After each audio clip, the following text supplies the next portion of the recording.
safety. And we're just going to work through our agenda as we have it. And we have our, Bob Weisbord on Zoom. Mona Elshek has stepped down from the council, so that's why she's not here. So, okay, and the rest of us are meeting in person. We have the chief, the mayor, the manager, and me.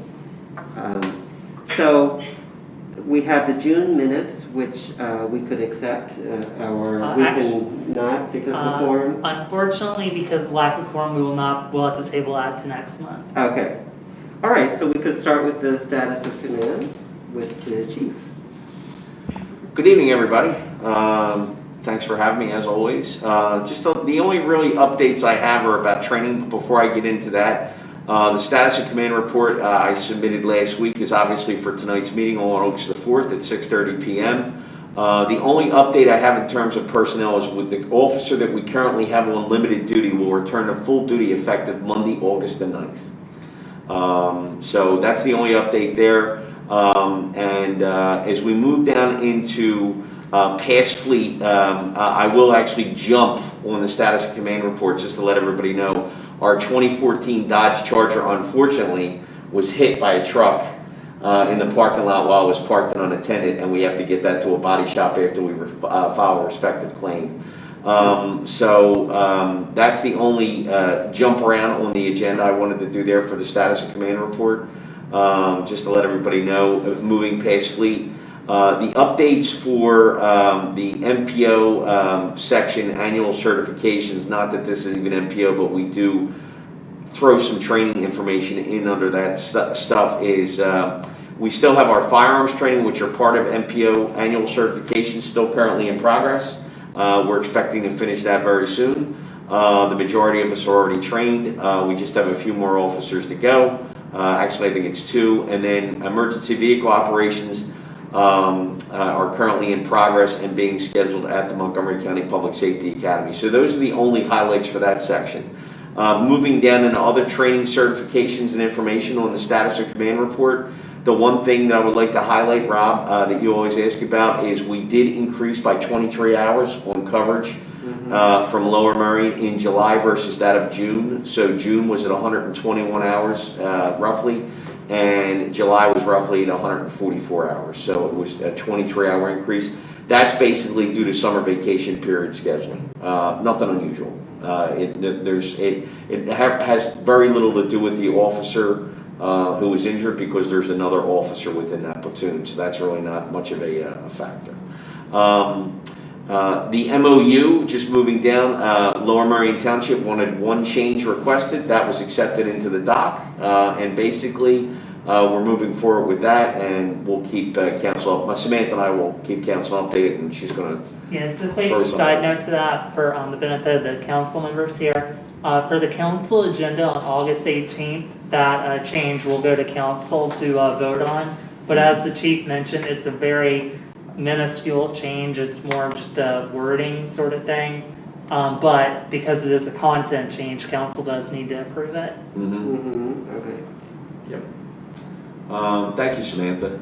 The good news is that we have now scheduled Sergeant Mike Vernaccio, our newly promoted sergeant, for POSIT training, Police Supervisory In-Service Training, with the Penn State Justice and Safety Institute, which is on the cutting edge of training for any first-line supervisors in law enforcement. So that officer will be attending, that sergeant will be attending that training this fall from October the 11th until October the 15th. So right now it's virtual. We're hoping it's going to move to in-person by the time the training comes. Completed training, duty to intervene, was completed on June the 8th. Report writing, which was completed on June 14th. Perception of danger was completed on June 15th. The scheduled training, which is upcoming this month, is for August 16th. The complete traffic stop being attended by the sergeant, and then 2 officers are going to high-risk vehicle investigations on August the 17th. We're scheduling EVOC SUV training for 2 officers on September 29th. We're very proud to say that we have 2 officers going to a training conference, which is highly coveted. They do it once a year. It moves to Vegas one year, and then it moves to Atlantic City the next. We're very happy to get 2 officers in for that training, and that's going to be starting on October the 4th, and it's going to go through that week. The only one area I would like to add to that is just an audible, is we have an officer starting on Monday the 9th that's going to training for unmanned aircraft systems, drone training, for a full week at the Montgomery County Public Safety Academy in Conshohocken. So we're very pleased to get Officer Belfi into that one. And that's pretty much it. The only thing that I wanted to do as an ad while we're covering police topics is that we're going to offer an opportunity again to have ride-alongs for Borough Council and others in professional staff in the borough who would be interested. We did this in 2018. We have some new members. We'd like to reintroduce them, or reintroduce those that want to do it again. Any new ones that want to join in.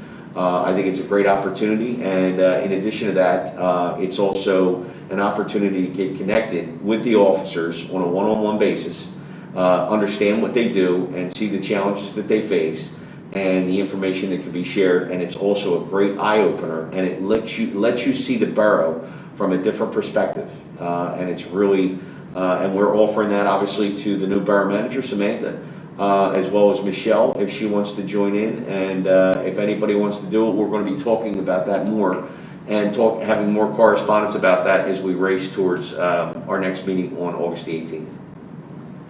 Great. Okay, thank you, John. Yeah. I'm glad you're doing that again. Okay, so we could move ahead to the LED streetlights next. Sure, thank you, Councilmember McGreevy. So I'm pleased to report the borough now has a signed contract with Armour & Sons for the LED streetlight implementation. Basically, as soon as they can get the lights actually ordered and actually have them to install, they'll be out here to do the conversion. So the target goal is by the end of the month to have the installation done. And as requested at the last meeting of this committee, I did look back at the documents, and the borough will save, and I noted this on my manager's report for council, the borough's going to save about $50,000 a year from taking over the maintenance of the lights as well as from installing the LEDs.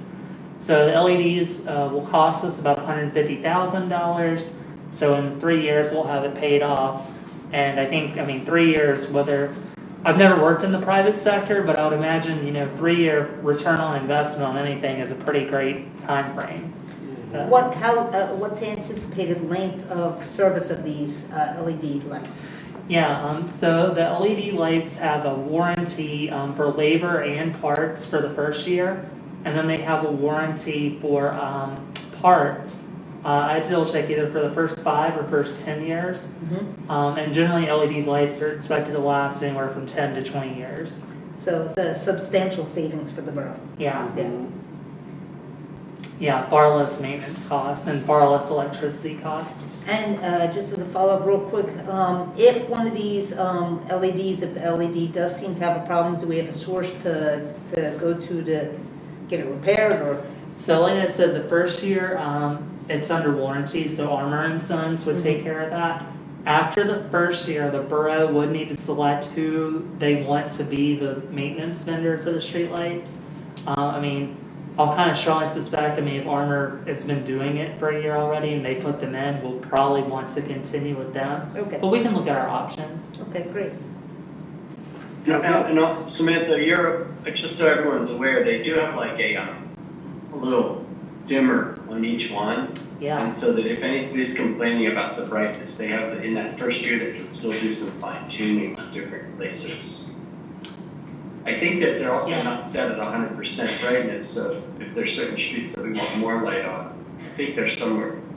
Isn't that correct, Samantha? Correct? Yeah, that is correct, yeah.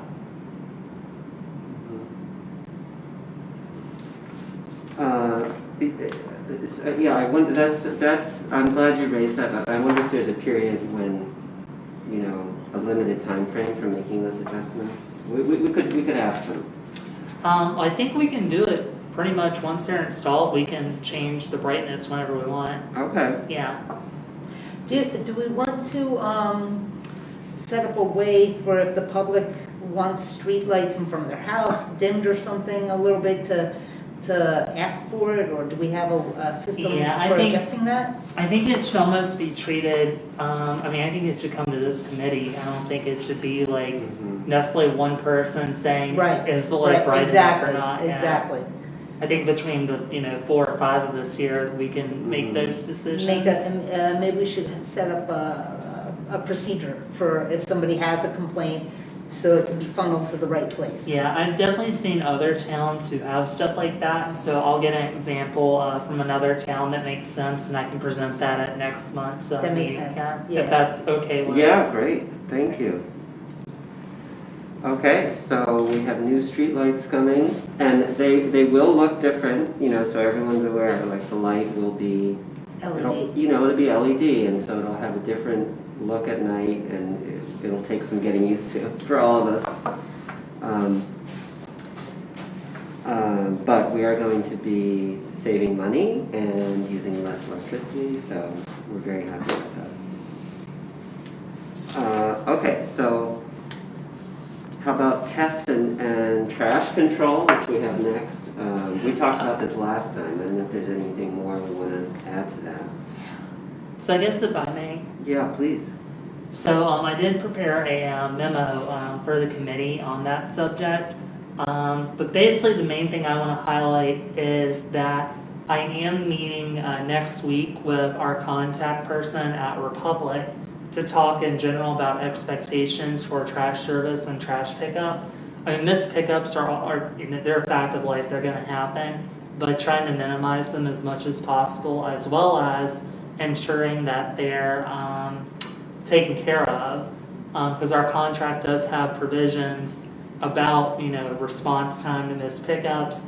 It has provisions about fines for missed pickups, and I think I just want to set expectations with them that the borough in the past, I don't know if the borough did or didn't enforce those provisions, but that I'm a stickler for that because I want our residents to get the trash service they're paying for and deserve. And then by the same token, with the commercial trash sort of stuff, I think there's a little bit more exploration I need to do on that. And I did see that there was, maybe this is something outside of this meeting to talk more about, but I saw at the February council meeting, there was some discussion, or maybe it was even further back than that, where council had agreed to continue making some sort of payment towards commercial trash service until a certain time frame. I want to say like June, and then it came back up again with council, and I'm not sure if a decision was made. Oh, that might have been the property on Essex or Forest. I'm trying to think. Yeah, we'll have to look into that. Yeah, Yeah, I honestly want to take you'll a have to meeting remind me time what with that was, that, it's not coming to my, Yeah, I'll ask around that history lesson. okay. So that's one thing. I did have asked our public works director to look into whether, at least trying to put I sent it in the memo a picture of it, like a lid on the public trash cans to discourage people from throwing whole trash bags in there. Right. Because right now they're completely open circle, and this would put, it has prongs around it and then a solid top. And when I lived in Doylestown Borough, that's how the trash cans there are. And I never saw anyone. I saw people occasionally shove grocery bags in them, but I never saw anyone shove a whole trash bag in that. And the public's reminded that the public trash cans in our downtown are not meant for household trash, large bags of household trash. Yeah, the borough Yeah. did put some signage up around downtown. We did coordinate with the Narberth Business Association to provide notice to the businesses about it. And I do believe in one of the email blasts, maybe, Michelle did mention it as well. Great. Oh, Bob, you're muted.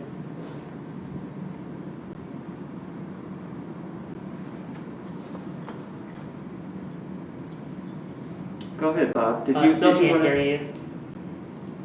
Well, can you hear me? There we go, yeah.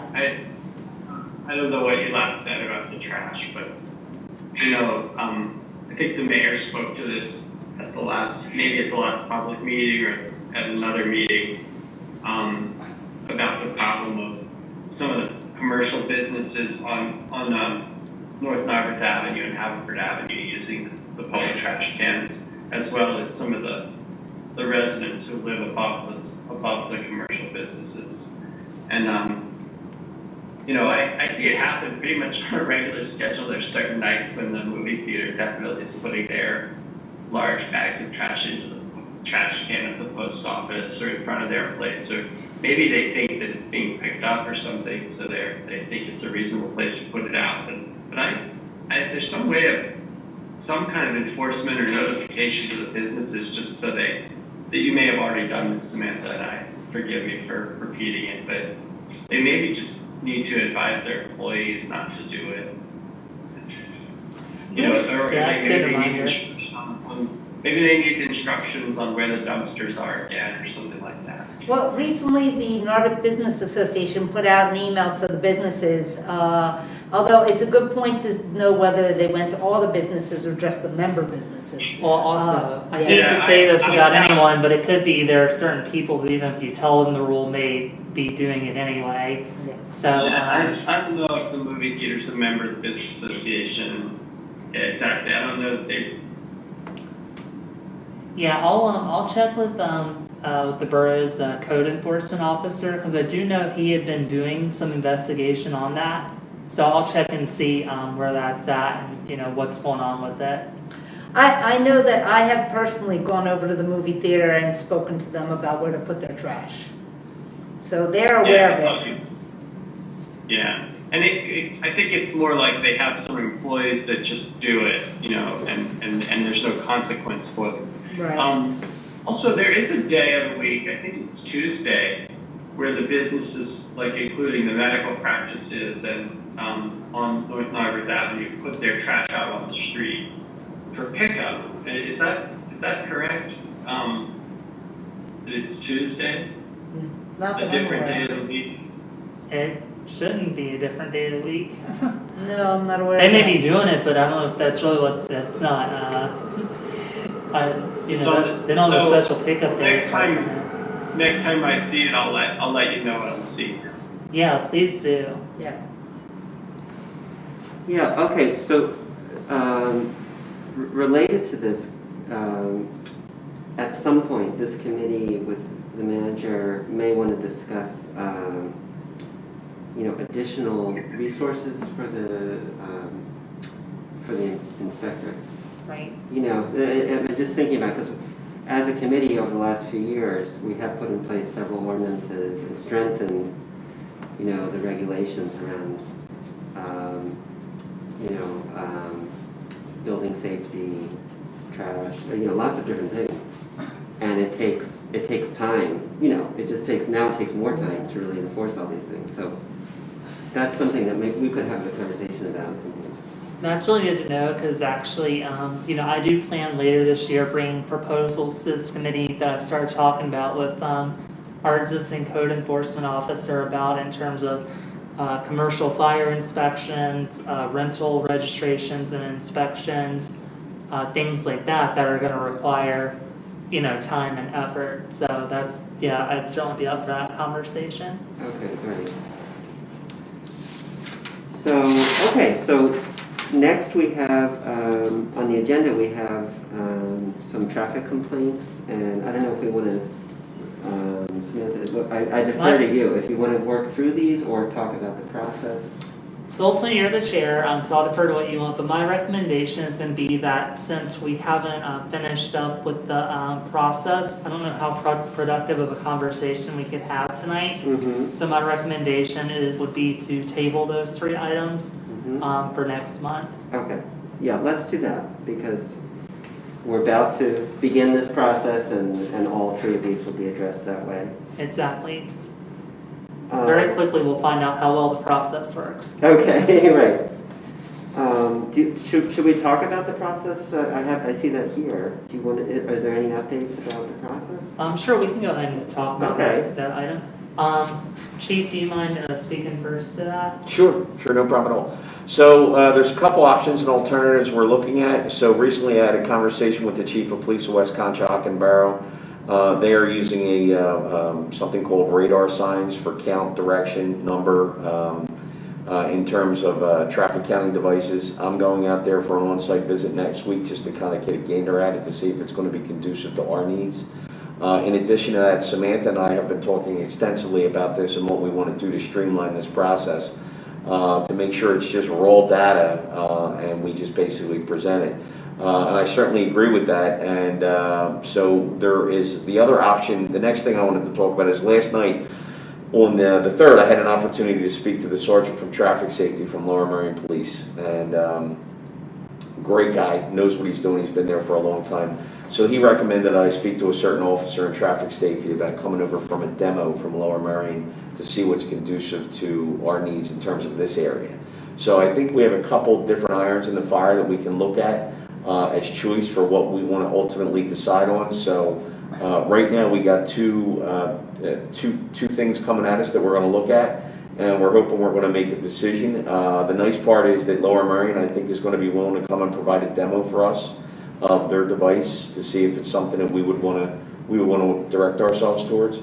And in addition to that, I'm doing some other research online. I think we need to look at some options and alternatives before we make a decision on what we want to engage with, because if we're going to end up purchasing these items and they can become at a premium. So we don't want to be impetuous about the decision for something that's not going to have any sort of sustainability for us as a community. Mhm. So I think that's what we want to do. That's good, John. So one thing I wanted to just think out loud with you all about is, do we need to purchase them, or could it be rented, one And that's- month I think- a year? I think those are things that we need to look at. What are the choices that we can make? Renting, leasing versus owning. Those are the things that Samantha and I can discuss to see what's a financial advantage to the community. Because in fact, the one thing you mentioned, Rob, once a year, but we would probably have to reply to people that are making complaints about traffic, about speeding. So that may become a challenge that every time we have one of those complaints that we have to provide a rental agreement with an organization. So Yeah. we would probably look at that as a choice, but we're trying to see what the best choice overall is for us, because it's a standard that Samantha and I want to really put on the table as something moving forward that we do when we get a traffic complaint to help us as a tool, as a resource. Mhm. Yeah, my thought was just if it's very, very expensive to buy these things, and if we can batch together, Yeah. all of the complaints maybe twice a year, so that we really just need the equipment 2 months out of 12. That's just my thought there. We But can work the math. yeah, Well, why don't we, before we go too far down that road, why don't we at least, find something that works, see what it costs, and if it's something, myself and the chief will definitely find the most cost-effective way to do it. great. Because, we do want to be mindful of that. We'll get something together for you. What's the limitation to the speed instruments that we currently have? And I know they also count cars and collect data over time, stuff like that. Are they limited in some way that's not going to work for this purpose? So Bob, to be candid, we don't really have any traffic counting devices right now. And if we had any in our bike shed, they're woefully outdated. The one thing I would really like to emphasize to you and any members of the public that are listening, that to let everybody know that under no set circumstances are we going to wait until we get these pieces of equipment to enforce traffic. We're going to go out there and enforce any complaints that we have about speeding, in absence of this equipment as of yet. If we do get complaints, we do dispatch officers to those locations, because frequently the complaints that we get about speeding, whether it's on North Wynwood Road, Haverford Avenue, Montgomery, the complaints that we get are often areas that we target anyway in terms of traffic enforcement. So I want to reassure the public, number one, that we are going to respond as much as we can. I'm a firm believer that strict traffic enforcement is the best deterrent. And we've done a pretty good job with that over the past 3 years in the issuance that we've made in terms of citations. But we can't have one replacing the other. We still have to go out there with consistent, professional, directed traffic enforcement every day as much as we can. As a matter of fact, the mayor and I have recently discussed some of the initiatives that we put in place in school was out pushing all the way through for the summer because we have more children and more pedestrians out on the street. So, you know, as much as I think it's a great idea and Samantha and I are working as a team on this, we still have to take our own initiative to enforce as much as we possibly can. But Bob, back in terms of your question, you know, we don't really have any good traffic counting devices. We do manual counts when we go up and we identify any location that's complained to us, which is the reason that the idea that Samantha presented to us about a good comprehensive traffic counting device that we can get solid data from. Yeah, Matt West was very proud of the equipment that he purchased, and he maybe there's some institutional memory loss here, but he did have some speed monitoring devices that he claimed and he demonstrated to us also counted traffic and counted both monitored counts and speed. So it's something you might want to Samantha check in with the former manager about. So, Bob, just to let you know, I certainly agree with that. I think that's a great purchase. The only issue with that is that's a traffic calming device. Like, so in other words, when you see that posted speed, that's automatically going to calm the traffic. So you may get skewed data. Because it also has a functionality where it just stays dark, but it's still monitoring speed and count, but it's just a dark box. No, that's a great idea. We could certainly look at that as an option. Yes, that's news. Yes, that's great news. I believe Matt West was very satisfied with the way in which it worked. So it may be outdated, but it's worth checking in with him about it. No, I mean, the items that we have that might be outdated, Bob, are the ones that we have within our bike shed, not the ones that are posted right now in the borough. So what I could do is I could reach back out to Matt and find out exactly how they function and what the options are for that equipment that we have out there now in the borough. The stuff that's outdated for us is the stuff that we have in our bike shed. Okay. Okay, thank you, Bob. So, let's see. Okay, so in terms of a timeline, what do you think, John Smith? What, in September, or what's a reasonable timeline, do you think? I'm thinking we should have some type of answer by the next public health and safety meeting. yeah. Yeah. Okay, good. Yeah, we'll look at the equipment we have. The chief will do, the demos he talked about. And if we need to get any additional equipment, we'll get pricing and all that, and we'll come back to the next meeting with a proposal. But to Bob's point, if that one piece of equipment, well, we have it in 2 locations. It's from Public Works. If that has a dark component and it can still count traffic, That may, and that may actually go a long way for some of our needs. So the other thing I want to do in addition to the list I already provided is reach out to Matt and find out what his capabilities are. Right, okay, thank you, John. Yeah, so it seems to me that this committee could discuss a recommendation, a proposal from the manager and the chief in September, and then we could recommend something to the council in September. yeah, and then, we could get the equipment, and then maybe as early as our October meeting, actually start doing the process and all that with it. Yeah. Yeah. Okay, that would be great, yeah. All right, so help is on the way, for all the folks who've been sending us the traffic complaints. All right, so we have, the last item here is the ribbon cutting. I don't know if there's, with the stations, is there any news, Samantha, from the company on how to get these things? Yeah, our electrician was on vacation last week, so they told me this week they'll get the information. His office will get the information over to Flo to finish getting the chargers operational. Okay. The infrastructure committee has been talking about pricing on the chargers. For now, the pricing is $1 per hour, just because we need to give them a number to get them operational. But we can certainly change that, as if needed, depending on what infrastructure wants to do. And then for the ribbon cutting itself, I've shared the tentative date with Senator Capoletti's office, Rep. Daly's office, DEP, our electrician, and I think actually, I still need to share with Borough Council actually, but Is that September 10th? that's Mhm. correct. And do we have time? Did we say 5 p.m.? 5 o'clock. Yeah, I think 5 o'clock, we said okay. after work, yeah. And then Councilmember McGrady was kind enough to send me a press release that we had previously worked on for not just the charger, but some of the other initiatives we've been doing with the climate action plan.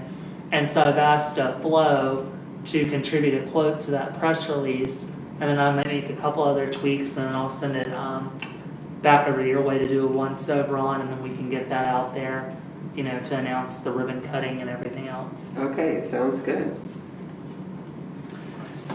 Okay, so, And sorry to make sure I covered everything you need with instructions and signage. Was there any particular questions or comments on that? well, so as soon as Flo turns these chargers on, I think it would be helpful if we could send out a message to the community, you know, through the email system, how exactly to use them. Yeah. You know, because I've seen different charging stations use an app. This one might require a card. I'm not exactly sure. Yeah, absolutely. As soon as they're operational, we can send a message to the weekly email to let the public know they're operational, how to use them, and about the grand formal ribbon cutting. Okay, perfect. Yeah. Do we want to put any limitations on how long one person can charge their car at that, so it's available to everybody, you know? Yeah, I think we have that, right? Don't we have something in That's place? the conversation infrastructure's been having in regards to the pricing. Mhm. Right now, the pricing being $1 an hour, that's kind of the deterrent. Yeah, And then for people who aren't charging, Borough Council did pass an ordinance banning people from parking there if they're not charging. okay, And Public Works did install signage to that effect. okay, great. Yeah, and my understanding is that with these electric cars, you know, not only do they have to be plugged in, but there's usually a light that indicates it's actively charging. So we'll figure that out. Okay, But, okay, so hopefully folks can start using these chargers even before the ribbon cutting. Yeah, absolutely. Okay, so last thing I just want to mention is, of course, over the last week, the Delta variant has really taken hold, and some counties and states are starting to reinstate mask requirements. So as a committee and a council and a borough, it's something that we're monitoring, and we will be in touch with the county and the state to follow the best guidance, you know. and the emergency management crew will also be doing the same, and we'll work together to try and give the best advice we can. Great, Yeah. great, I appreciate that. So I think that ends the items on our agenda, unless there's anything else, Samantha, that you have. So we could take public comment if there's anyone. No? I don't think there is anyone. Nope. Okay, so I think this meeting is adjourned, and we will meet again early September. Great, thank you very much. Okay, thank you all. Thank you. Good night, everybody. Good night, night. Bob. Hope you feel better. Yeah, feel better. Thank you. Who was that? That's just the automatic.